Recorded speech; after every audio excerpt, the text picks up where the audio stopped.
What's up, all you awesome people watching this video, and for those of you checking out my channel for the very first time, welcome. Come on in, make yourselves at home, but make sure you leave your shoes at the door. I'm just kidding, there is no door because I'm just in a little electronic box right now and I can't see you, although I'm sure you look great. But enough about you. This week when I was trying to figure out an idea for today's video, I realized that I watch a lot of movies. Some of those movies being really good, and some of them being not so good. But when you're browsing through Netflix or whatever else you use to watch movies, how do you know that the movie you're choosing is going to be good or bad?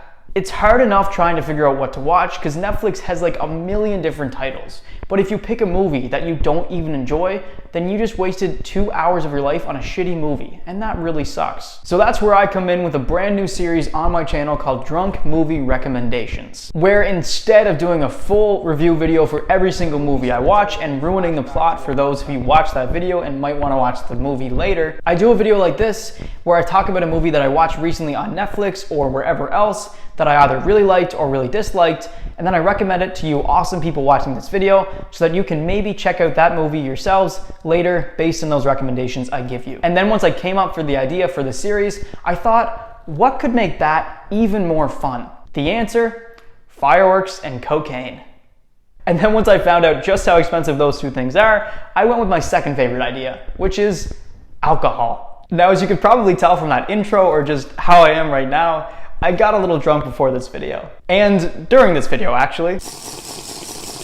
Normally, I don't love the idea of filming drunk because I don't want to embarrass myself in a video. However, future Corey will be editing this video and he'll make sure that I don't look too stupid and he will hopefully be sober. Anyway, enough explaining, let's get into the recommendations.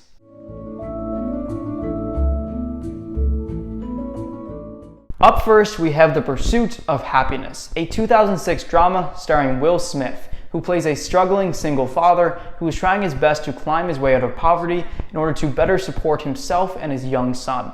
Will Smith plays Chris Gardner, a man who made a bad investment into these medical devices a few years back, and now he has to spend every single day trying to sell these devices in order to somehow gain his investment back. The only problem is that nobody wants to buy these devices because they're unnecessary. Chris is walking by an investment firm one day and he sees just how happy the people going and coming from that firm are, especially compared to how miserable his life currently is. He badly wants a job at that firm, but the only way to get one is to compete in a 6-month-long unpaid internship against 20 other different applicants who are all competing for one job. Meaning that at the end of that 6 months of unpaid work, there's no guarantee that he'll even get the job. For 6 months, Chris works his ass off interning at that firm while also selling those medical devices on the side because that's the only way he'll make any money to support himself and his young son. That's the money they need in order to survive. Okay, this movie was really, really good.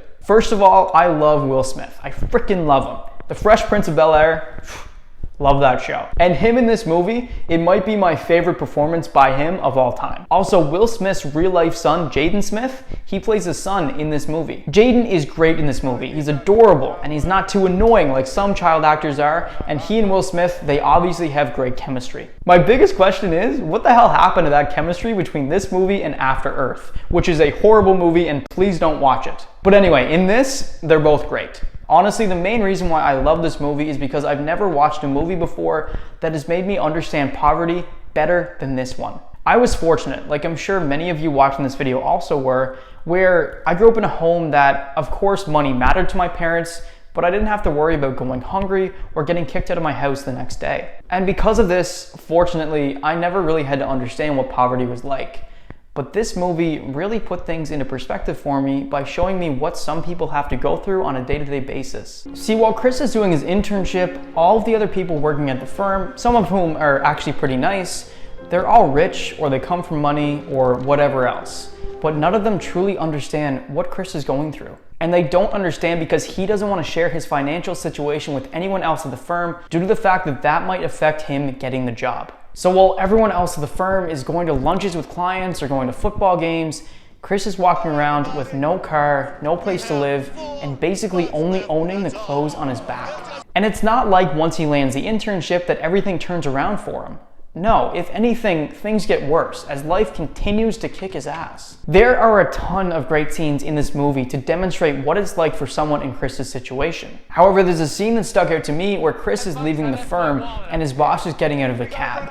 His boss yells at Chris and tells him that he forgot his wallet and he needs $5 to pay for the cab. Chris looks in his wallet and he pauses because he has the $5 there, but that's basically all he has. And to his boss, that $5 basically means nothing. It's meaningless to him. But for Chris, that $5 means the difference between him eating that night and him going hungry. It's such a great scene and it's such a great example of what it's like for someone in that sort of financial situation compared to everyone else. Also, this movie is inspired by a true story. I'm not sure how much of this movie is actually true to the real story, but you know, I think that's pretty cool too. Anyway, this is a great movie. You should check it out, and let's move on to the next recommendation. I got it, guys. I'm sorry. 1 second.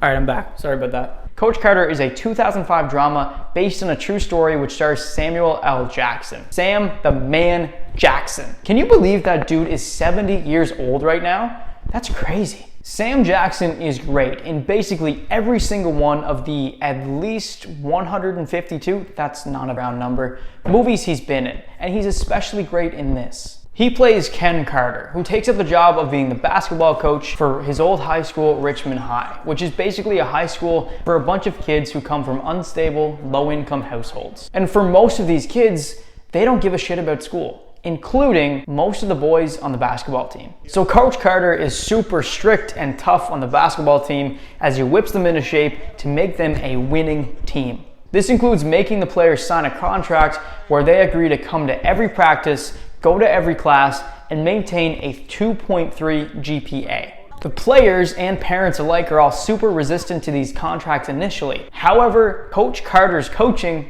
it works, and this team starts winning a lot of basketball games. Now I'm gonna tell you guys a little secret since we're friends and I trust everyone. So come here, come on, lean in a little bit. Come on, a little bit closer.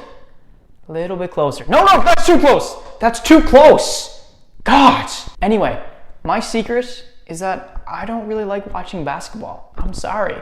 I completely understand the appeal. I could just never get into watching it. So it probably goes without saying, but if you like watching basketball, then you'll most likely like this movie. However, if you're like me and you don't really like watching basketball, you still might end up liking this movie. Because the editing in this movie for all the basketball games is so awesome that it makes the basketball so much fun to watch and super entertaining. Anyway, the big thing in this movie is that the team is great at playing basketball. However, a lot of the players are not able to maintain the 2.3 GPA.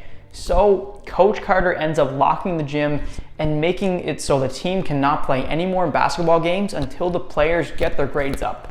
And everyone hates him for it. The parents, the community, even some of the teachers, they all want him fired because he's doing this. But as Carter says, it's 80% more likely that a student from that school goes to prison than to college. The only thing he really wants is for his players to succeed in life and make it so that they don't peak in high school and end up wasting the rest of their lives. He believes in them, even when the community doesn't, which is a fantastic message in an already amazing movie. So check this movie out. The story is great, and so is the acting. As I said, Samuel L. Jackson is awesome in this, and Channing Tatum is in this too, and so is the guy from Arrow who plays Wild Dog. And I wasn't a huge fan of his character in that show because the only thing I really remember from his character is the word hoss. On it, Hoss. Leaders in the cab, boss. They're getting away, Hoss. Make a decision. What the hell, Hoss? But he's actually really good in this movie. So yeah, watch this movie. I'm sure you'll like it. And on to the last recommendation of the video. Since the last two movies I talked about were dramas, I figured I would shake things up and talk about a comedy for the last recommendation. And that comedy is a 2008 movie called Role Models. First of all, the cast in this movie is awesome. You got the immortal Paul Rudd. You got Seann William Scott from American Pie. You got Elizabeth Banks, you got Jane Lynch, you got McLovin from Superbad, and you have this kid. And I don't really know where he's from, but he is freaking hilarious in this movie. So basically, Paul Rudd and Sean William Scott's characters work for an energy drink company, and they get in a lot of trouble because they crashed their company truck into a statue. So they get in trouble with the police, and the only way to solve that problem is to do community service. And if they do community service, they avoid jail time. And on top of all that, Paul Rudd's girlfriend, who is played by Elizabeth Banks, she breaks up with him because he is so goddamn negative all the time. I don't know why he's so negative, he just is. It's whatever, it's the movie. And for the community service, the two guys have to do this like big brother, big sister program, basically. It's a program called Wings. And so in this program, the two of them are assigned these two kids. So Rudd gets paired up with the kid from Superbad, who is super into live action role play. And then Scott's character gets paired up with the little kid, the hilarious little kid I mentioned before. And he is just a complete asshole to everyone. So basically, as time goes on, Rudd and Scott's characters start to develop friendships with the two kids that they're assigned to. And in turn, the two kids teach them to be more positive and enjoy life, as well as being more responsible. This movie may be labeled a comedy, but it's not like it's the funniest movie I've ever seen or anything. Like, it is definitely funny. It's just, I think of it more as a feel-good movie. All of the characters have great arcs, and with the inclusion of live-action roleplay as the main climax of the movie, it makes this movie so much more different and more interesting than your typical comedy. It also has a great and hilarious cast, as I mentioned, so if you're ever looking for a funny, feel-good, and raunchy movie, then I highly recommend that you watch Role Models. And with that, I think that's enough recommendations for this video. Again, I highly encourage you to check out those 3 movies I mentioned, and I really hope that I save you some time when choosing a movie on Netflix to watch. Did you guys like this sort of video? Did you guys like seeing me intoxicated in front of the camera?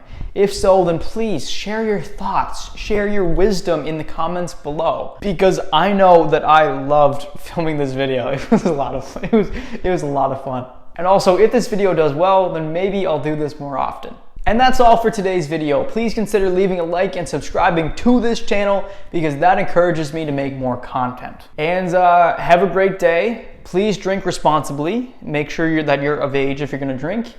And I'm gonna go to sleep. So see you later.